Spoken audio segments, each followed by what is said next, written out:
Two guys in a classic, Bram Weinstein, Joe Kristufek. We've got the Pack Classic this week at Dalmore, and it's an all-time classic showdown. California Chrome, no one's won more money than him in the history of racing, and Beholder, maybe one of the greatest mares of all time. What do you see?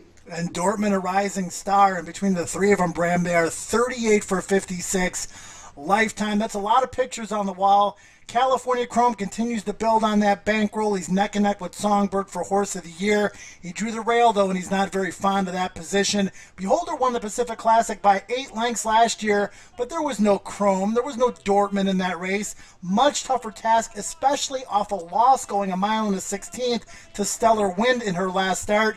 Gary Stevens stays with Beholder, Rafael Bejarano on Dortmund, who is the Andre the Giant of thoroughbred racing. He's got a lot less miles on him. I love the way he dug in the San Diego, a narrow loss to California Chrome in his first start of the year. I think Dortmund might be a horse with his arrow pointing right straight up.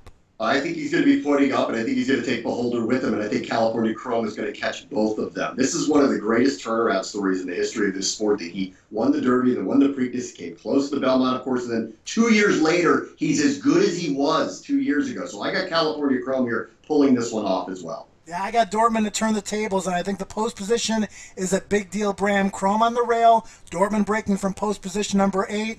Either way, with Beholder in the mix as well, it could be a battle for the ages. Then an exotic play for you. Kent DeSormo on Dalmore, 20-1. I like that number. A couple of good runs last go, so I think he's going to be in my bet, and hopefully he steals third and gets me a little bit of money, because it clearly looks like two of the favorites of those three are going to end up 1-2. Travers next week, which means the end of the spa season for us and back to work. Two guys at a classic. For Joe, I'm Bram. We'll see you next week.